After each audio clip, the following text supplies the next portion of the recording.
Estamos com a situação restabelecida, consigo aí monitorar aí os colegas todos. Obrigado, Esteves.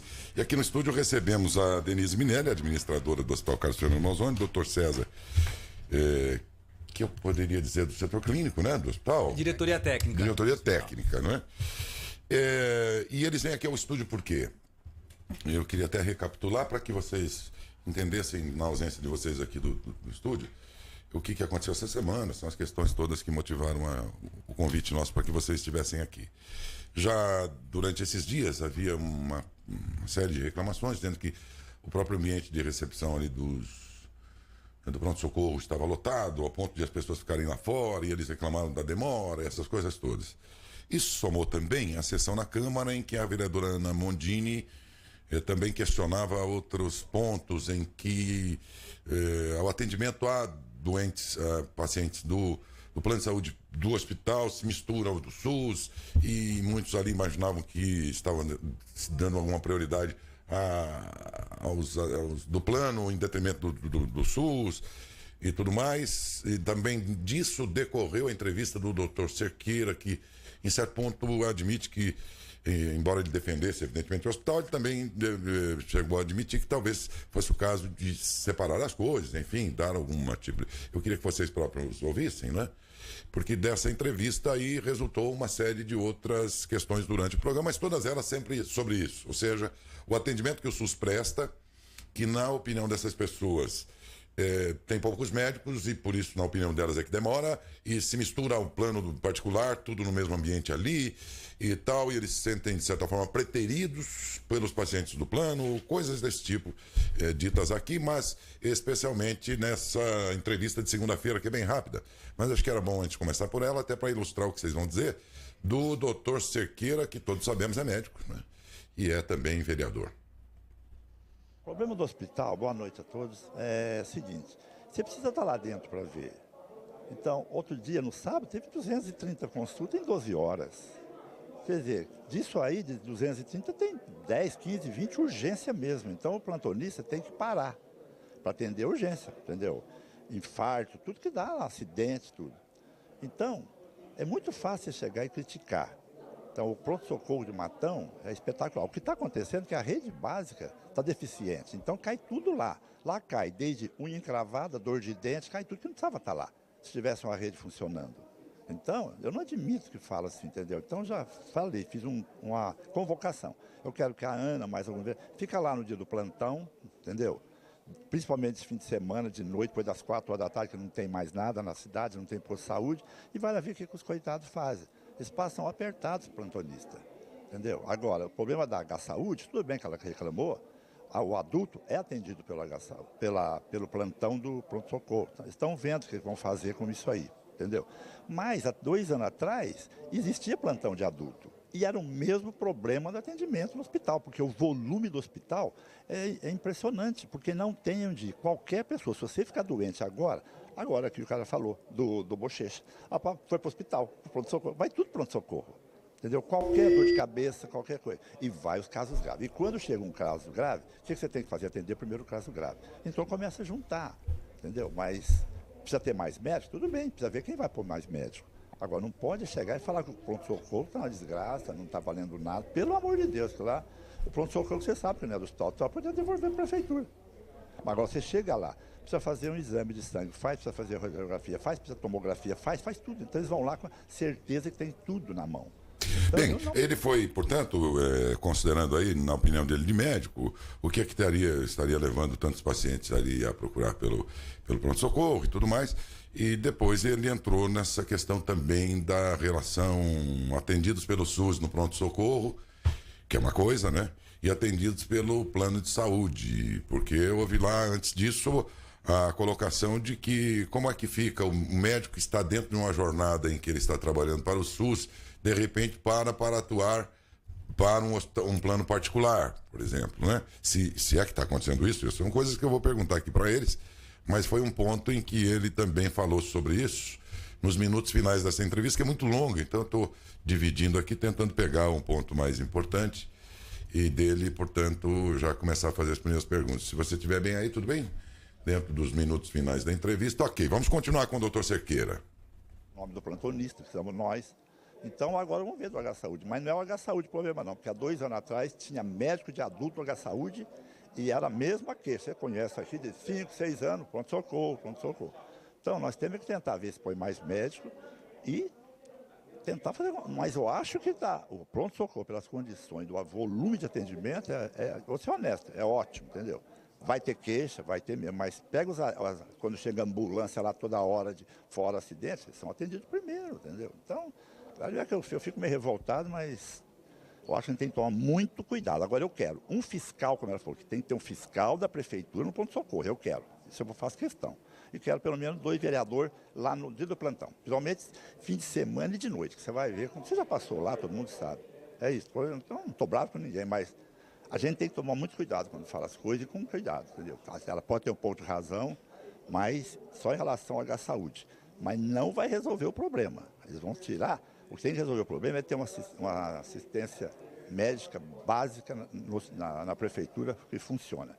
Então, de 100, 70, 80% não precisa vir lá. Ia ser resolvido lá e não no pronto-socorro. E deixar aquele que precisa de atendimento mesmo, de urgência, infartado, esfaqueado, acidentado, para ir para o pronto-socorro. E lá tem toda aquela estrutura. Então você pega dengue, suspeita de dengue. O cara vai lá, faz exame para dengue, todos os exames, tudo, em 4, 5 horas. E tem gente, como teve outro dia que eu tive uma discussão com ela, 4 horas, 5 horas, demorou. Quer dizer, foi lá, fez exame, não é dengue, então foi para casa. Então é difícil, né? Então é complicado. Eu já falei, vai ver lá dentro o que é o dia a dia. Então por isso que eu fiz questão. Eu vou querer agora, eu vou exigir. Fiscal da prefeitura lá com os médicos, está fazendo, e 2 vereadores lá, inclusive ela e a Sônia, que são da área médica, para ela ver como que é aquela coisa. Vai falar, nossa senhora, a coisa aqui é brava. Bem, aí está, portanto, o doutor Cerqueira. Doutor César, vamos para esse lado mais clínico aí, vamos dizer propriamente aí. Os médicos estariam em regime, no momento lá, em jornada de SUS, dentro do pronto-socorro, atendendo, e estariam ao mesmo tempo e dentro da mesma jornada, a mesma carga horária que o SUS paga pelo serviço deles, atendendo também ao plano de saúde. Isto é verdade? Nós temos atualmente 3 médicos dando atendimento no hospital. Como tinha inicialmente 2 médicos que atendem o SUS, quando foi incorporado o convênio H-Saúde, o hospital, e começou a ser atendido os pacientes lá, de urgência de H-Saúde, um 3º médico foi contratado para aumentar o atendimento e dar suporte a esse paciente da H-Saúde. Por quê? Vai aumentar o número do atendimento. Legalmente, não há nada que separe o médico atender um paciente do convênio com um paciente da rede pública. Desde que ele esteja credenciado, né, ele pode atender isso. Eles podem se revezar entre si para fazer esse atendimento.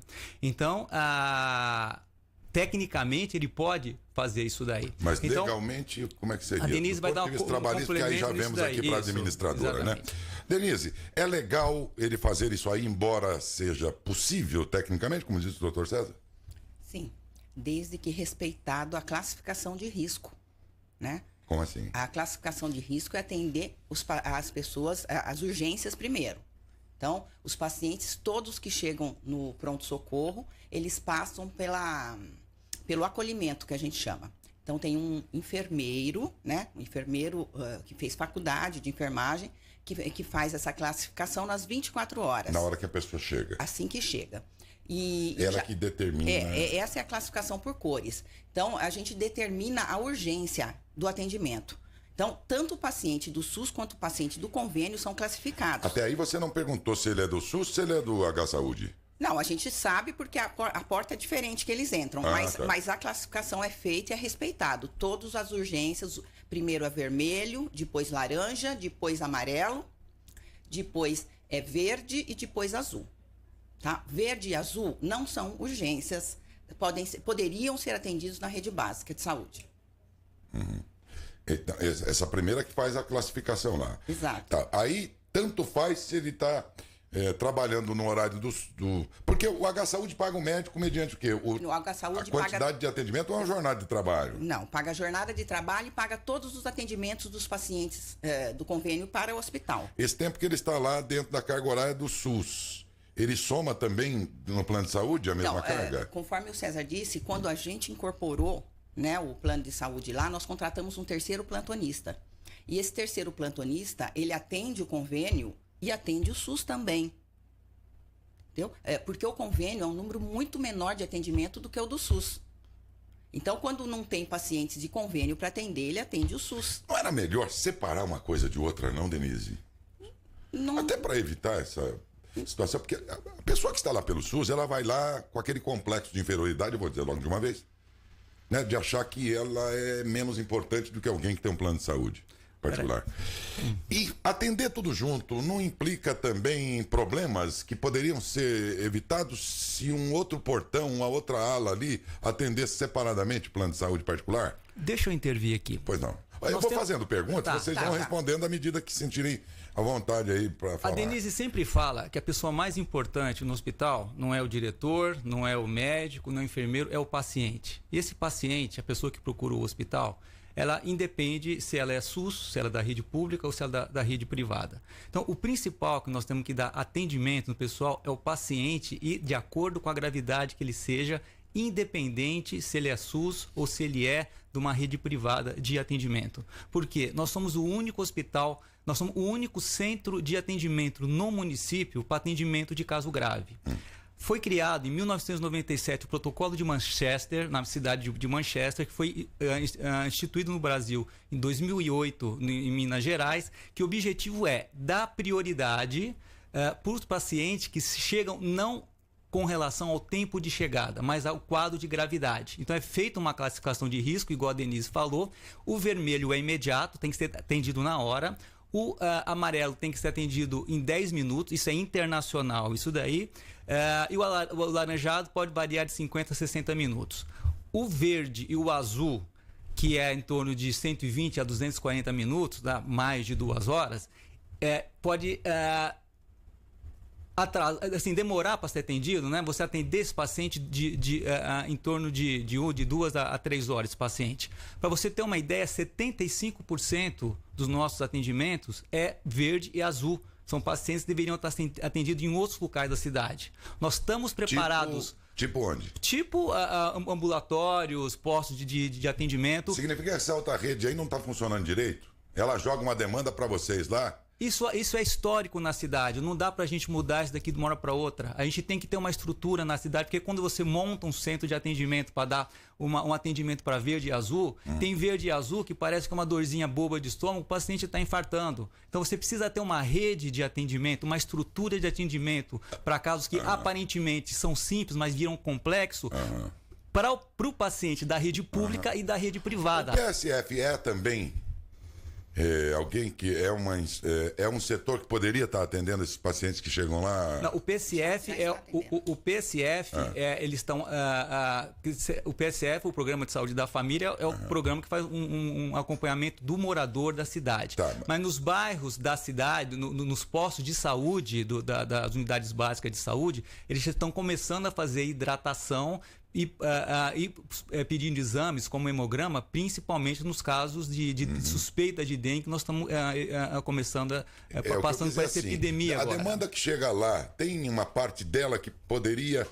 o PSF já poderia ter cuidado antes? Essa era a pergunta que eu queria fazer. A unidade básica de saúde, ela poderia ter atendido, sim. Poderia ter atendido. Mas, culturalmente, a população procura sempre o pronto-socorro. E não tem como a gente ficar reclamando e a gente ficar culpando o morador de Matão disso daí. A gente tem que fazer uma transição gradual, uma estruturação melhor do posto de saúde, que já está sendo feita, tá? Começou a fazer essa hidratação, pedido de hemograma, coisa que não tinha no passado e está sendo feita agora. E isso é muito bom para desafogar o pronto-socorro. Mas eu queria que ficasse essa mensagem. Uma unidade básica de atendimento, independente se é público ou privada, até tem que estar bem estruturada para dar atendimento aos casos simples e complexos, os casos graves e os casos não graves. Porque tem casos que parece que é não grave, né? Uma dorzinha de cabeça que está tão igual uma dorzinha de cabeça, você vai investigar e vezes você precisa de uma tomografia na hora, é um derrame. Doutor César, visto pelo lado do hospital, o paciente do plano sendo atendido ali, não há nada que incomode, nem atrapalhe, nem tem porquê. Tá. Mas eu vou colocá-lo agora na função de gerente, diretor, sei lá, do INSS, que é o órgão pagador. Desculpa, aí eu estou falando de Previdência Social, misturei as coisas. Mas vou colocar na condição do senhor de gerente financeiro do SUS, ou administrativo que seja. E aí o senhor fica sabendo que no mesmo horário em que o médico está atendendo a serviço do senhor, do SUS, ele está lá também prestando serviço a outro. Lhe parece justo isso, esse pagamento? Na minha visão, tecnicamente, de atendimento médico, não há problema nenhum. E da sua de administradora? Uma questão de administração, vou repassar para a Denise essa pergunta. A pergunta você, Denise, de repente é quem paga o médico na hora do SUS, em que ele está atendendo um plano particular. Lhe parece justo fazer isso? Eu vou esclarecer, que é até bom essa pergunta para esclarecer. O nosso hospital não é um hospital público. Mas é filantrópico. Okay? Ele é privado e filantrópico. E com obrigações em função de ser filantrópico. Exatamente. Nós temos obrigações, um contrato com o SUS, né? Que a gente tem a obrigação de atender 60% do SUS. Isso.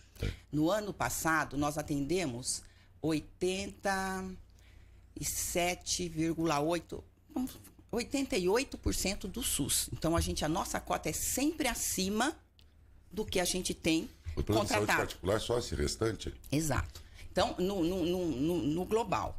Agora, então nós podemos sim atender o privado e o público, não tem nada que impeça. Outra coisa, nós temos um contrato com um valor fixo e é um teto. O que ultrapassa esse teto, na verdade, é um convênio. A gente não pode apresentar porque nós prestamos conta com nota fiscal para o Tribunal de Contas do Estado. Todas as nossas contas foram aprovadas. Todas. Cada 3 meses a gente se reúne com o município e faz a prestação de contas e as contas são encaminhadas para o Tribunal de Contas. Todas foram aprovadas. Agora, o que ultrapassa esse valor são recursos próprios do hospital. E os recursos próprios do hospital, eles vêm justamente dessa parte privada que a gente faz, que seriam os planos de saúde. Então, eu digo que o convênio não atrapalha o SUS, muito pelo contrário. Aqueles equipamentos que a gente tem lá, na sala de urgência e emergência, toda aquela estrutura que a gente não consegue cobrar nesse convênio, a manutenção disso, os insumos disso, vem do lucro que a gente vem a ter nos convênios. A gente pega o dinheiro do convênio e coloca no déficit do SUS. Por isso que o nosso hospital ele é sustentável financeiramente ainda. A gente não escuta, eu acho que a mídia está muito clara das santas casas, dos hospitais filantrópicos, estão cheios de dívidas. Por quê? Porque o SUS, infelizmente, é subfinanciado. A gente não consegue. Vou dar um exemplo, tá? Um ecocardiograma, o SUS paga R$40. Olha quanto que o médico estudou para fazer um eco. Então, a gente não consegue fazer um exame desse por esse valor. A gente não quer desmerecer as outras profissões, mas um corte de cabelo custa muito mais do que isso. Você paga muito mais do que isso. Então, a gente precisa de uma fonte de receita para a gente poder manter a qualidade que a gente mantém de atendimento no hospital. Mas, do ponto de vista operacional do negócio, né? A explicação seria essa. Mas, do ponto de vista racional mesmo, de que tem que pagar pelo serviço do médico, e parece justo que ao mesmo tempo que ele está servindo a um, está servindo a outro, e você paga a conta... É justo porque ele não está passando ninguém na frente, ele não está privilegiando ninguém. Ele está atendendo de acordo com a gravidade. Outra coisa, ninguém fica sem atendimento, tá? Então, teoricamente, é pronto-socorro. A gente teria que atender a urgência e a emergência. No ano de 2018, nós tivemos 25% de urgência e emergência, 75% de pacientes verdes e azuis. O paciente que chegou lá, a gente vai atender. Normalmente, não tem essa fila de espera que nós estamos tendo agora, porque nós estamos num período endêmico de dengue. Então, isso é sazonal.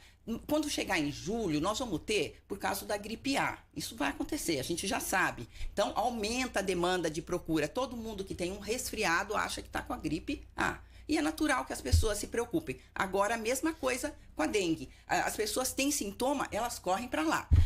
Demorou 4 horas para fazer um exame.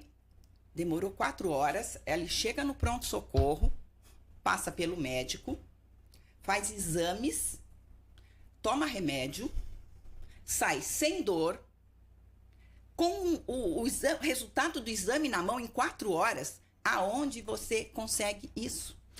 Bom, quantos eram os médicos ao tempo em que o hospital reclamava, e aparentemente com toda a razão na época, que os custos do SUS que os valores do SUS, o dinheiro do SUS não pagava os custos que vocês tinham lá, né? Em outros tempos? Em outros tempos... Quantos eram os atendentes em situação como essa? Em outros tempos... Se hoje são 3 médicos. Eram 2 médicos.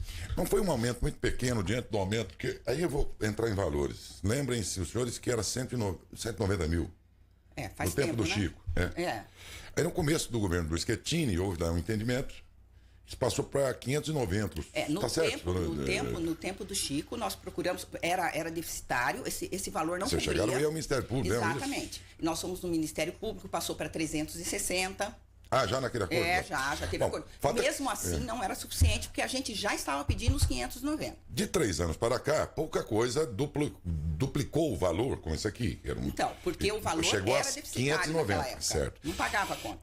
Para o incremento, por exemplo, da ordem de um médico, em relação àquele tempo, não é pouco médico realmente atendendo diante do valor hoje mais corrigido que vocês recebem? Então, normalmente, eu controlo diariamente o tempo de espera no pronto-socorro. Diariamente. Então, normalmente, a demora é 1 hora, os pacientes verdes, tá?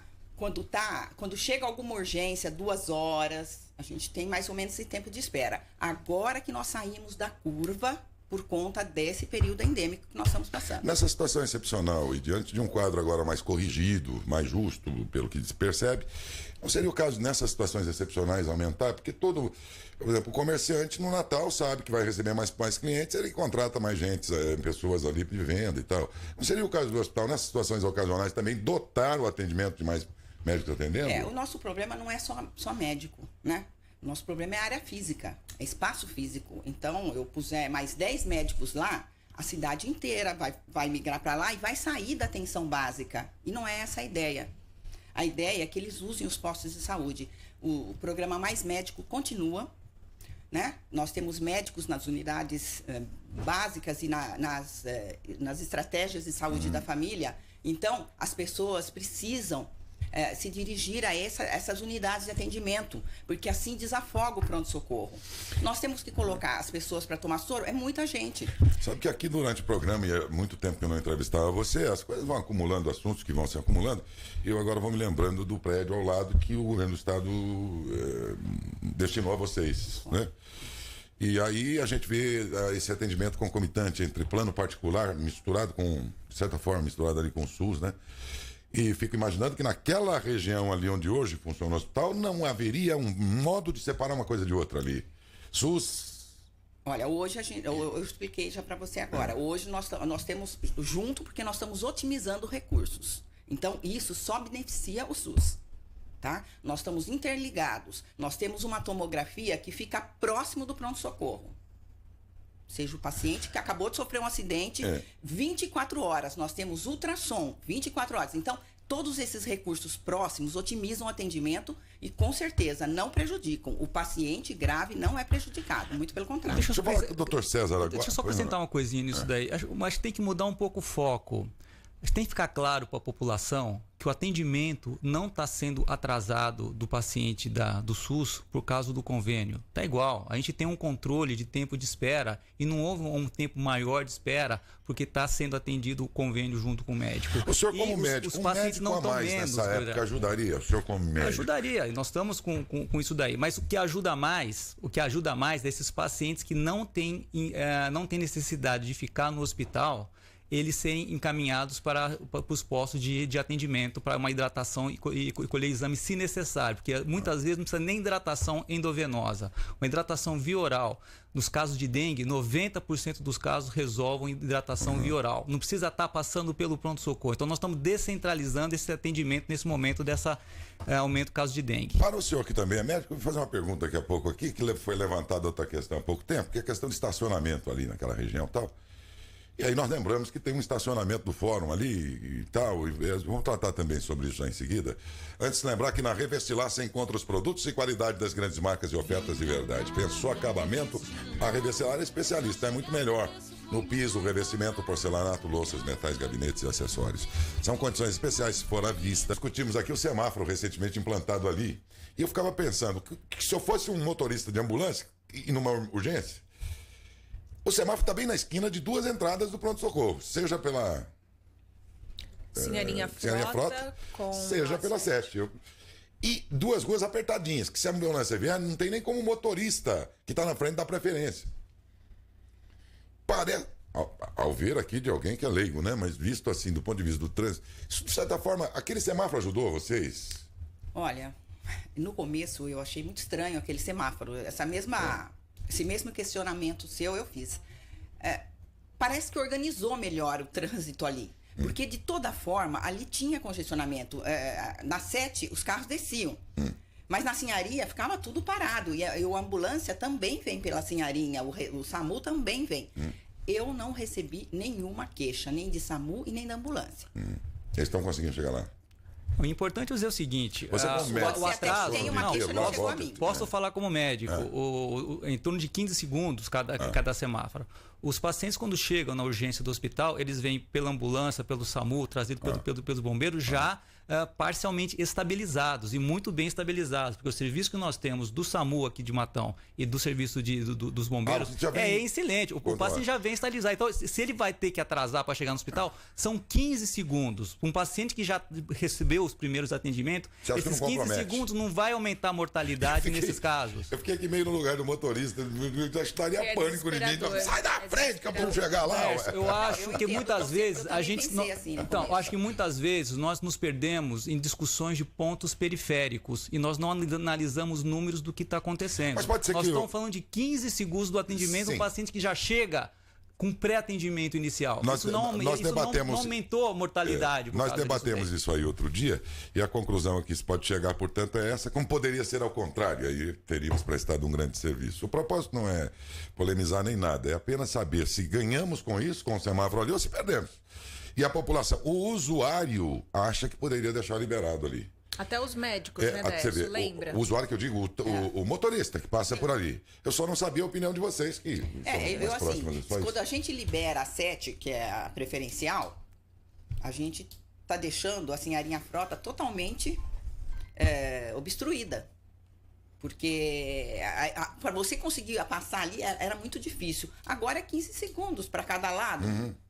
O Aníbal tá aí já, tá pronto? Vamos lá então. Desculpa, Aníbal, tivemos problema técnico aqui, vamos recompor agora a sua participação. Bom dia, Aníbal. Bom dia, bom dia, bom dia. Ponto final. Bom dia. Um ótimo dia para todo mundo. Esta meia hora teve o oferecimento de Agrotécnica Matão, Avenida Baldan 3131, fone 3382-4095. E Revestilar, sua casa merece os melhores produtos, com pagamento em até 24 vezes.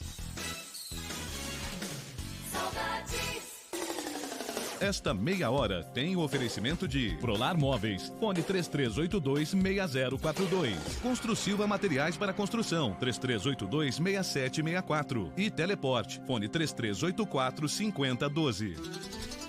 Bom, nós voltamos aqui no estúdio com a entrevista. Tem uma pergunta aí, Aline, também? Não, tem pessoas acompanhando, parabenizando a nossa equipe pela entrevista. Também recebi alguns aqui pelo WhatsApp. Aqui elogiando pelo atendimento no hospital. Por enquanto está tranquila com relação à pergunta. Eu acho assim, um assunto delicado, nevrálgico, tratar sobre questão de saúde. Saúde é um negócio complicadíssimo.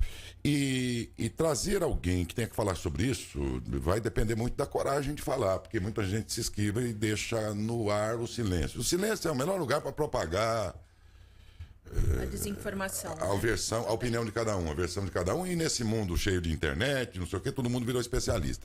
Então você pega o WhatsApp, pega o Facebook, não sei o que, todo mundo é um bom jornalista para contar notícia, o outro é um bom médico para dizer para a comadre lá o que ela tem que tomar ou deixar de tomar. Quer dizer, estamos num mundo de especialistas.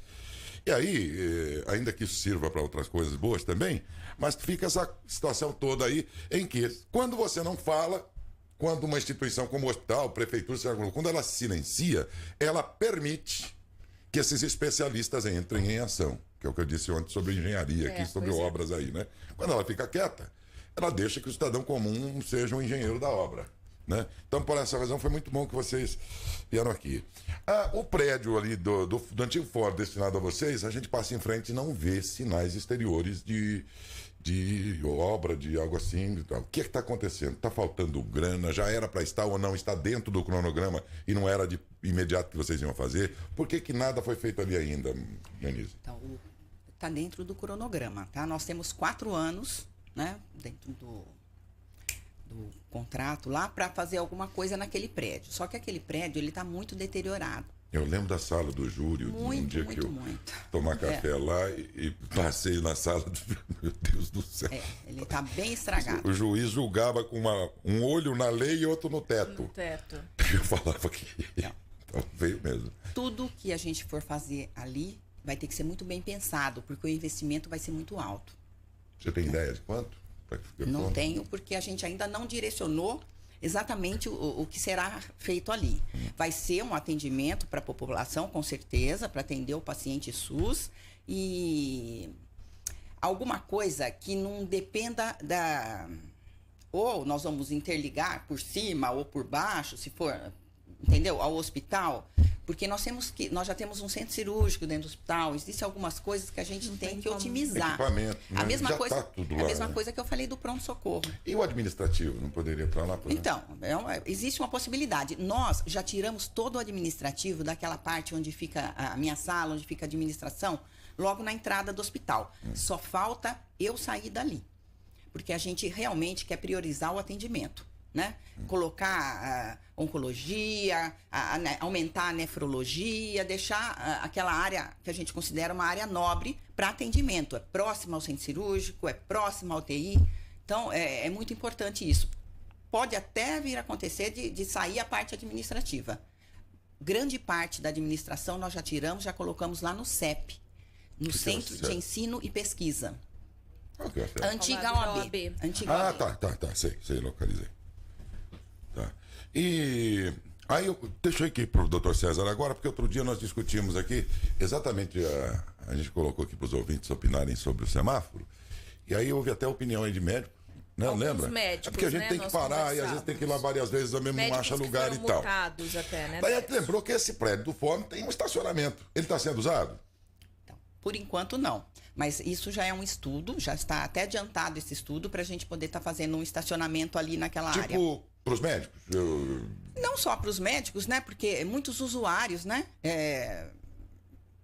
Pessoas que... De outras cidades. Utilizam, mesmo de outra cidade, mesmo de Matão. Tá impossível estacionar ali agora. Não, é impossível. No centro todo aqui entre nós, né? Mas ali ainda mais porque... Concentração é maior, né? Também. Questionaram outro dia também aquela... Seria uma boa se esse estacionamento, vocês que são médicos, que ele ficasse destinado, que também não é tão grande assim, para tentar pensar em todo mundo, né?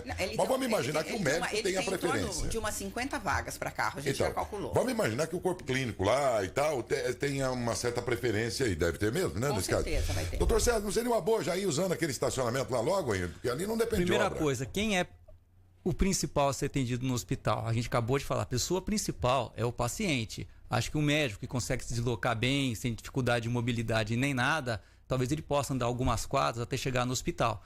A ideia, a gente poderia fazer um estacionamento aberto também para médico, tá? Poderia ter alguma facilidade para o médico, mas também para o usuário do hospital, porque muitas vezes tem pai com criança no colo que tem que andar 2, 3 quadras para conseguir chegar no hospital. Então, se tivesse um hospital aberto para médico, mas também para a população que usufrui do hospital, seria ótimo. Mas então, todas as coisas que a gente tem que pensar. Agora, só uma coisa importante. Sim. A gente não pode dar um passo maior que a perna. Se a gente vai fazer um investimento lá, aquilo lá vai ser mais uma unidade no hospital a ser administrada com recurso de entrada e recurso de saída. Tem que ter um planejamento financeiro para que seja uma fonte a mais para o hospital de renda e não uma fonte de prejuízo. Então a gente tem que pensar o quanto vai ser de investimento para essa unidade de estacionamento funcionar dentro do hospital. O prédio lá é bastante grande, Denise. Não daria para fazer por etapas, por exemplo, de modo que metade seja feito e já vá sendo utilizado para outra... Tudo isso está sendo estudado, tá? Tem um plano diretor aí que nós estamos avaliando o que será feito, por onde a gente vai começar. O estacionamento já é uma realidade. Tá? Os médicos reclamam, eles precisam realmente ter um local próximo, muitas vezes eles também vão para urgência. Então, isso vai acontecer. Eu fiz aqui um levantamento no portal da... Como é que chama? Da Transparência. E lá vi que desde que esses convênios todos aí foram feitos, né, inclusive PSFs e tudo mais, isso resultou em valores que eu não sei se vocês receberam, mas pelo menos no papel, de cerca de 30 milhões de reais. O que daria para esse período aí, 27 meses, 28, não me lembro, alguma coisa de 1 milhão e 60. Eu estou colocando números aqui, nada exatos. 1 milhão e 60 por mês. Não é que iria para o hospital para não só pronto-socorro, mas aí você entra com PSF, SAMU e tudo mais. Mas um valor da ordem de cerca de 1 milhão, 1 milhão e 60 mil. É esse o valor? Olha, o convênio do pronto-socorro é 590, né? Depois 360. O teto, né? O teto. O máximo 590. O do SAMU 340. E do PSF 360. Mas agora de um ano para cá nós renovamos, diminuiu, enxugaram os custos lá e ele passou para 220. Então, esse valor. No portal eu vi esses valores aqui. No primeiro ano foi esse valor que era maior. Esse segundo ano o ESF enxugou um pouco. A pergunta que eu quero fazer, mas vocês estão recebendo? Porque o papel aceita tudo. Esses convênios nós estamos recebendo. Estão todos em dia. Aquele atrasado está sendo pago ainda, não? Lembra que havia um atrasado lá de cerca de 7 milhões, que o prefeito depois disse que não era isso, era só 4. Foram feitos... Aí foi feito um acordo entre vocês. Porque eu me lembro muito bem, Denise, que vocês iam parar de atender o PSF. Por exemplo, chegaram a anunciar que iam sair fora porque não dava diante da falta de pagamentos e tudo mais. O que acontece é que é convênio. Quando é convênio... se eles não nos pagarem, a gente não pode pagar os funcionários. E vocês anunciaram que ia romper. Aí depois foi concedido alguma coisa de 3 meses, para que a prefeitura também, porque se vocês saíssem naquela época do PSF lá, vocês iam largar a prefeitura, o povo, na verdade, ia ficar sem médico no programa e tudo mais, né? E a prefeitura ia ter que, às pressas, arrumar esse aparato todo. Aí foi dito que uma prorrogação, acho que de 3 meses, que teria sido dado um tempo por vocês, para que a prefeitura, então, corresse atrás e assumisse isso. Só que continuou sendo vocês. Por quê? Então, porque eles precisam de um tempo para poder fazer concurso. Para contratar, eles mesmos administrarem. Mas lá se vão 17, sei lá, uns 16, 17 meses, né? O nosso convênio ele vence agora em... Porque se vocês ficam nesse prejuízo, em julho. É o fato de vocês ficarem olhando a prefeitura. E aí, o concurso quando vai ser? Eles esboçaram alguma possibilidade de que esse concurso venha a ser feito? Eu acho que sim. A gente... Vocês ainda estão propensos a sair? Em julho. Encerra em julho agora? É. Embora recebendo em dia. Porque agora, segundo você, está em dia. Em dia, assim, E aí há alguma razão para sair, se vocês agora estão em dia? Então, é que baixou o valor? Então, não é só isso. O convênio, como eu disse aqui no começo, a gente presta conta do convênio com nota fiscal. Então, se uma ampola custou R$1, é R$1. Então, a gente não ganha nada, nenhuma taxa administrativa para cuidar de um serviço tão grande. E o hospital já toma muito tempo da gente, é uma responsabilidade imensa. Então, chegou o momento de não valer a pena a gente estar cuidando desse serviço. Só o PSF? PSF. SAMU é viável, não? Então, os dois é a mesma coisa. SAMU financeiramente, não, nada é viável para a gente. Não, nada. Tá? Seria viável se fosse um contrato e a gente pudesse ter uma taxa para poder administrar. Né? Hoje, os custos nossos indiretos não é pago. Veja bem, o pronto-socorro é 590, para uma estrutura imensa. Antigamente, a retaguarda era pouca, os médicos não cobravam, isso quando você está falando lá de 90, lá atrás, era muito, né, não cobravam a retaguarda. Depois, a retaguarda foi aumentando. Hoje nós temos plantão presencial de obstetrícia, de clínica médica, de anestesia, além de outras especialidades que nós não tínhamos. Nós temos de neurologia, de vascular, que atende toda a rede pública. Isso custa muito dinheiro. Então, o convênio de 590 é muito. Só que quando, em 2017, quando acho que tinha um edital, alguma coisa de licitação para a UPA, era em torno de 1 milhão, 1.200.000 ou 1.100.000, não lembro bem. Para ser uma UPA que a complexidade são 2 médicos, não tem a complexidade que nós temos no pronto-socorro. Não ia ter tomografia, não ia ter nada. Exame complexo de exame de sangue, nada. Coisa básica. Quer dizer, teria que ter tudo isso lá. Não teria. A UPA é uma unidade que atende Você faria um investimento de 1.200.000 para ter uma UPA e não ia atender a maioria dos casos complexos. Ia ter que mandar de volta e a gente ia ter que continuar tendo custo no hospital. Isso. Custo mês. Na época era isso. Então, a prefeitura deixou de gastar 1.100.000 ou 1.200.000, eu não tenho certeza, para pagar 590 para nós e ter tudo isso que tem de atendimento. A UPA é um troço que é muito bom, né? Lá foi bonito dizer assim, vai construir um prédio e entrega na tua mão. Mas qual vai ser a resolutividade dessa UPA? Exatamente. Essa é a questão. Porém... A resolutividade que a gente tem no hospital hoje em dia. Porém, o hospital tem toda essa estrutura e tudo mais que faz dele, inclusive, uma escola. Exatamente. E lá a UPA virou escola de uma faculdade. Né? Eu, na época, pensando, mas se tem um hospital tão bem estruturado como o hospital, por que ocupar aquele prédio com uma escola que poderia também acrescentar junto com essa parte educacional, vamos dizer assim, que o próprio hospital já abriga, né? Na época eu achei esquisito esse negócio, mas em todo caso, o hospital tem essa parte já de formação, o que é residência? Eu não sei, de formação de mão de obra. Como é que funciona isso lá? É interessante a gente falar isso daí. Faz 2 anos que o hospital ofereceu o internato para quinto e sextanistas de 2 faculdades aqui da região, que eles nos procuraram, tá? Porque eles ficaram cientes da qualidade de serviço prestado à população que nós tínhamos. Então, eles nos procuraram para ver se os alunos da Uniara e da Faceres de Rio Preto poderiam fazer os estágios aqui. Nós aceitamos, entramos em conversa e os alunos estão gostando demais desse estágio. Eles preferem ficar fazendo estágio em Matão do que sair para outros hospitais. Nós fizemos uma pesquisa de grau de satisfação entre eles. É mais de 90% entre excelente e ótimo a qualidade do ensino que eles estão tendo aqui. Teremos 2 médicos aqui de Matão do Corpo Clínico, o Dr. João Guimarães e o Dr. Silvio Riso, que serão homenageados na Uniara, para você ver o grau de satisfação que está os alunos. E como essa empreitada deu muito certo, nós entramos com um processo de credenciamento como hospital de ensino aqui, aqui em Matão, para que a gente pudesse ter vagas de residência. E foi aceito, o hospital está em processo de credenciamento como hospital de ensino e já foram abertas, sem ser esse ano, para o ano que vem, vagas de residência em ortopedia, 3 vagas em ortopedia, 1 em clínica médica e 1 em cirurgia.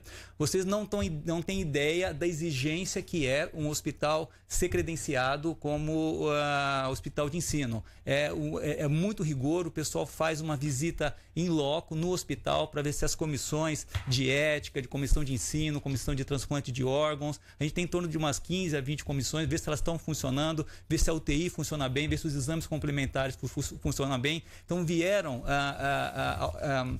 pessoas de Matão, de Ribeirão Preto, vistoriar no nosso hospital e esse momento que nós estamos vivendo agora, muito me orgulha estar participando desse momento agora. Faz 23 anos que eu estou aqui no hospital.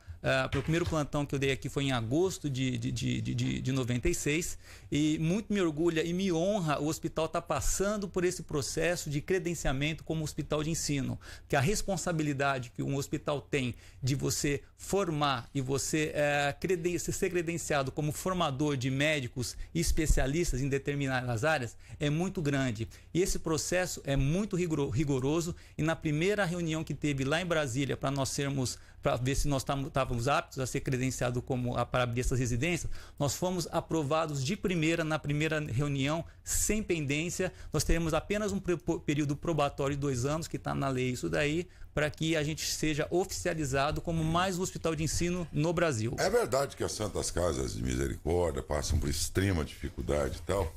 E é verdade também que um hospital como o nosso aqui é preciso que ele cuide de investir. Investir implica, evidentemente, em dinheiro e tudo mais. Mas ele não pode ter lucro.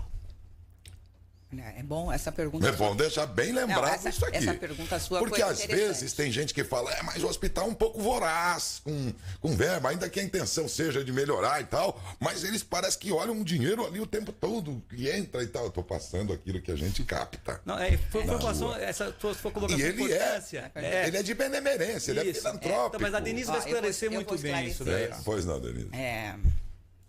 O hospital não tem fins lucrativos.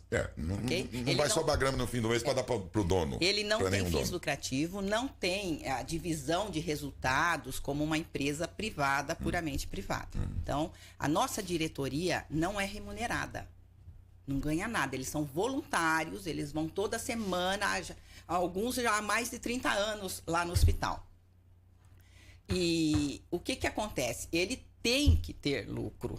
Porque ele precisa reinvestir nele mesmo. Você imagina como que a gente vai manter uma estrutura daquele tamanho se não tiver como você fazer manutenção, no mínimo manutenção? E o investimento? E os equipamentos? Um curto espaço de tempo fica tudo obsoleto. Então, ele tem sim. Por isso que o privado ajuda a gente a manter ele sustentável. Se ele não tiver lucro, ele quebra, ele fica sucateado, ele fica endividado, ele não consegue receber nem verbas públicas, porque aí ele não tem as certidões necessárias para poder estar recebendo.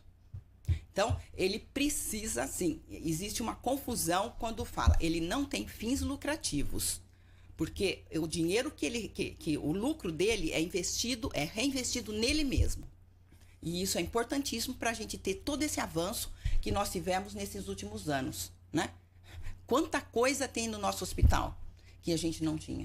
Antigamente, a gente tinha uma ambulância, o paciente era grave. Eu digo isso porque hoje, exatamente hoje, faz 31 anos que eu estou no hospital. Eu cheguei no dia 15 de março de 1988 para trabalhar. Lá, então, eu conheço assim, o hospital era só aquela parte antiga, aquele quadrado daquela parte, né? O centro cirúrgico era onde é hoje a endoscopia. Quer dizer, esse hospital cresceu de uma maneira, assim, fantástica e de uma maneira organizada. Ele cresceu e muitos tentaram crescer, quebraram. Nós conseguimos manter o hospital, ainda que com dificuldade, tá? Não é fácil, a gente faz um esforço danado para manter o atendimento que a gente dá para o SUS. Um atendimento que não falta nada para o paciente. E não é para faltar mesmo, porque nós temos essa obrigação social aqui com a cidade, nós somos o único hospital da cidade. Evelyn, ficou alguma coisa restante? Olha, o que estão perguntando aqui é se o pessoal do hospital tem dúvida o que vai ser feito com os ESFs a partir do momento em que o hospital deixar de fazer esse atendimento. Se vocês têm ideia de como que a prefeitura vai fazer esse serviço. Então, até onde nós sabemos, eles vão assumir esse serviço, vão fazer concurso. Então, os funcionários vão prestar concurso para fazer um serviço que vai ser como se fosse uma unidade básica de saúde. Vai ser incorporado à própria prefeitura. A menos que eles mudem e contratem uma outra entidade para cuidar, para fazer a gestão como nós estamos fazendo. Eu vou tentar dar uma copiada aqui naquilo que os ouvintes estão mandando aqui, apenas para vocês levarem e refletirem sobre o que eles comentam aqui junto à entrevista, porque até agora se tinha o ouvinte, o usuário falando, a autoridade, vereadores e tal, e agora ele acrescentou, e o ouvinte também, ao raciocínio dele, a versão de vocês, os argumentos de vocês, né? Então eles dizem, 590 mil, não seria o caso de ter mais médicos? Eles insistem nessa questão, e quando eles dizem, olha, o terceiro médico que seria um a mais, na verdade ele é o pediatra e atende pelo H-Saúde. Não, não é. Não é o pediatra? Se confundiu, acho. Deixa eu ver o que mais aqui. Não vai dar para ler todo mundo aqui, porque a coisa empetecou aqui. Mas eu percebo assim, pelo começo do que as pessoas estão escrevendo aqui, deixa eu ver da hora que nós estamos no ar aqui, que eu estou pegando coisas de antes aqui do horário aqui. Pessoas que estão reclamando de outras coisas aqui, nada a ver, de buraco e tal. Deixa eu pegar o pessoal mais recente, que são aqueles que estão certamente tratando sobre o semáforo aqui, que a pessoa pegou daquele pedaço que nós falamos do semáforo, diz assim, o hospital é um modelo no estado de São Paulo. Não estou entendendo porque vocês estão fazendo questionamento ao hospital. Amigo, a gente está fazendo esse questionamento se isso não é o melhor para o hospital. inclusive para você, para a tua família, Não algum estamos paciente. colocando em dúvida. Para facilitar a chegada das ambulâncias ali, porque o semáforo ali na esquina, as duas entradas de ambulância são bem na esquina do semáforo. É só por isso, amigo. Tá bom? Agora é importante também perguntar, estão também colocando isso nas redes sociais. Esse assunto começou a ser discutido primeiramente sobre o plano de saúde estar no mesmo prédio ali do hospital. Esse assunto começou a ser debatido ali dentro da Câmara. Eles até comentaram, através da fala do Dr. Luiz Cerqueira, que seria até necessário alguém fiscalizar como que este atendimento é prestado o Dr. Cerqueira ali. que disse isso. Os vereadores, eles acompanham esse atendimento no hospital? Já foram alguma vez lá pedir uma informação para vocês? Para mim, eles pedem sempre. Tá?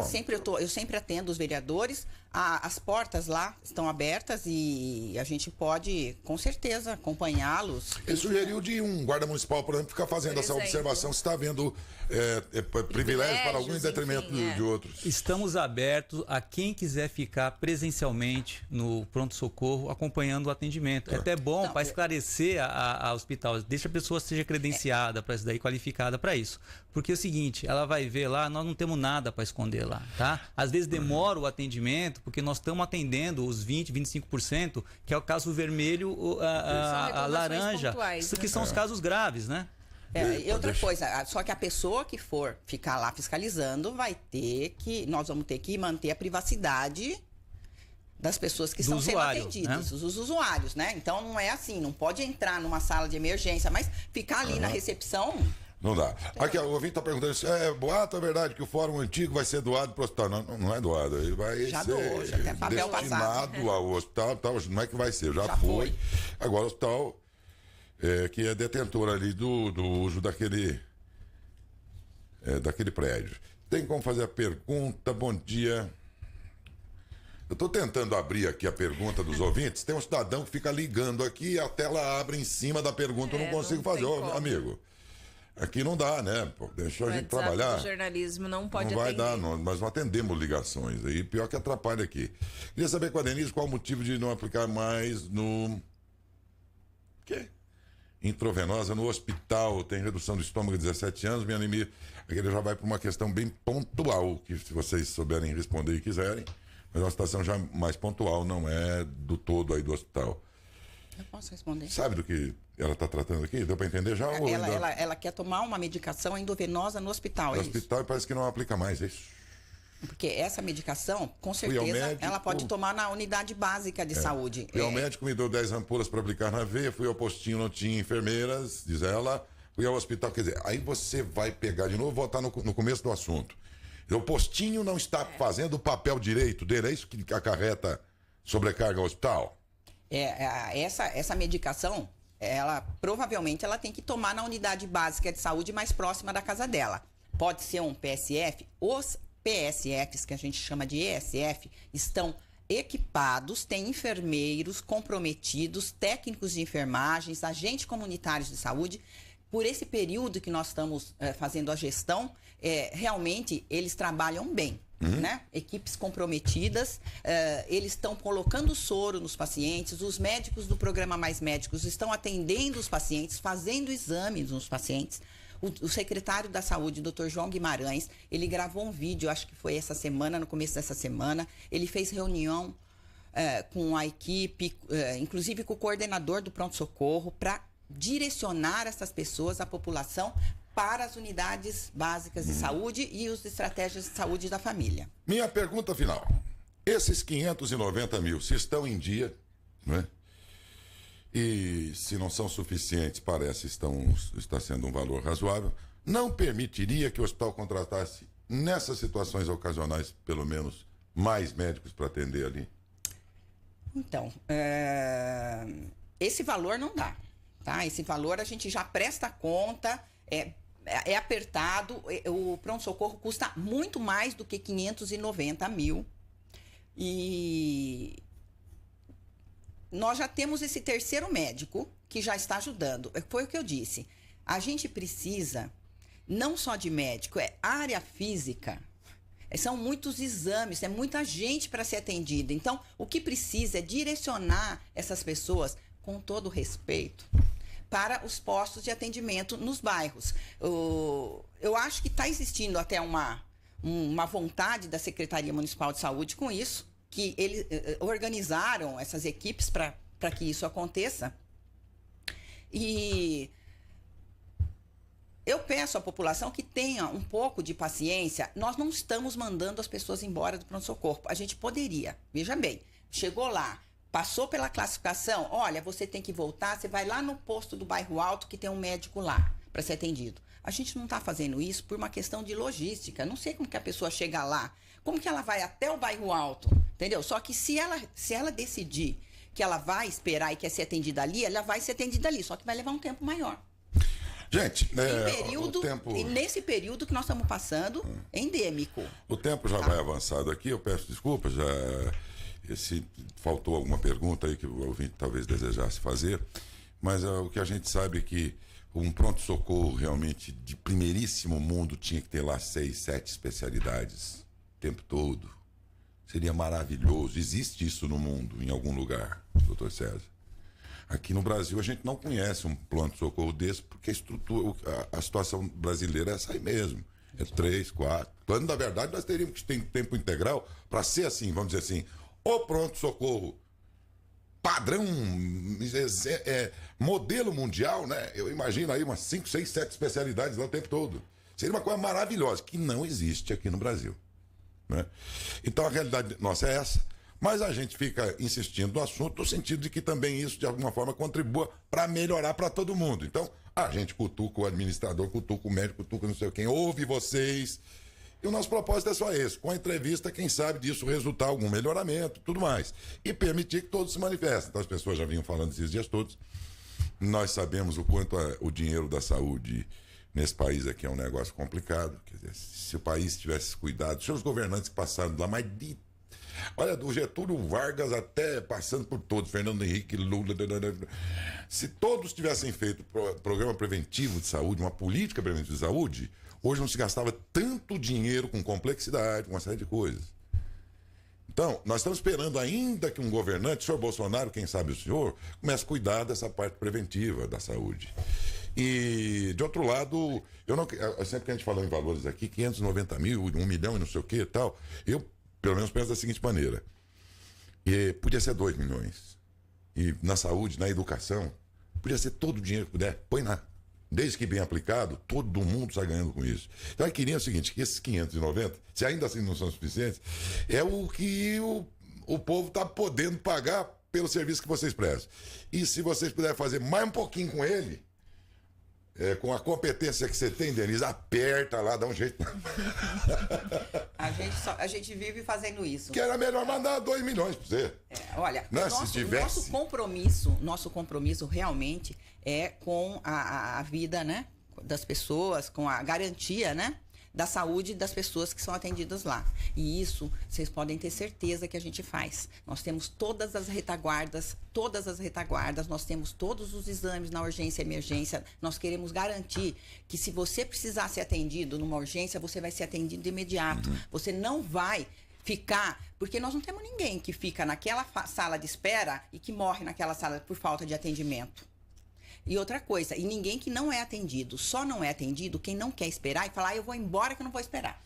Ok. Tá? Agora, a gente entende que realmente é triste, a gente entende que as pessoas que estão ali também naquela sala, não estão ali porque não tem nada. Bem, né? Elas não estão bem, eu tenho certeza disso. Inclusive, a gente fala o tempo inteiro para os funcionários, fiquem atentos, coloquem para dentro, e o médico, o tempo inteiro também, a gente está cutucando os médicos para eles atenderem rápido, para que não deixe a fila crescer, tá? Então, a gente vai continuar fazendo de tudo para que diminua esse tempo de espera, tá? E espero que a população entenda que nós estamos num período endêmico, né?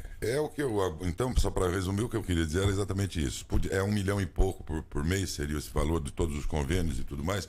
Podia ser 2, 3. Não, 1 milhão, o que eu digo, 1 milhão e 200 seria o custo da UPA. Se tivesse só uma UPA que não tem um terço. Mas efetivamente da o hospital recebe 1 milhão e alguns. Ah, não, isso aí é com todos os convênios. Sim, é o que eu estava dizendo, de todos os convênios. Podia ser 2, podia ser 3. Em saúde e educação, eu acho que a gente não tem que ficar boquiaberto. Nossa, 1 milhão! Contanto que o serviço fique cada vez melhor, que dê 2, que dê 3. Esse serviço agora, tem um custo altíssimo. Sim. Mas eu digo assim, a gente não tem que se assustar com esse valor. Eu vi que muita gente aqui falou, nossa, mas vai 1 milhão e não sei quanto para o hospital. Eu falei, se ele for bom, que vá 3, vá 4, vá 5, para educação e saúde não tem que economizar. É isso que eu queria dizer, né? Mas acho que é uma instituição importante para Matão. Se tem uma instituição que a gente, que é matonense, sempre bateu no peito. Eu tenho 2 coisas aqui, Matão, 3 coisas que eu sempre bati no peito e falei para os meus parentes, amigos, quando eles vêm aqui ao hospital. O nosso setor industrial, que é um orgulho de Matão. Até bem pouco tempo atrás, outro orgulho que eu tinha de ver a malha viária que nós tínhamos aqui, avenidas e tudo mais, que hoje está virando pó e cheia de mato, mas já me orgulhei muito disso. Bem, nós temos nossas vocações, nossos orgulhos, e entre eles está o hospital. E quanto melhor ele for, tanto melhor.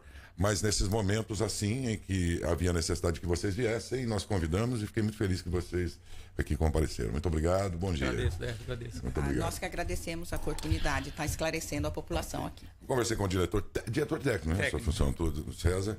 E a Denise Mineri, que é administradora do Hospital Carlos Fernando Malzone. São 9h23. Coitadinho do Divino, ficou esperando até agora.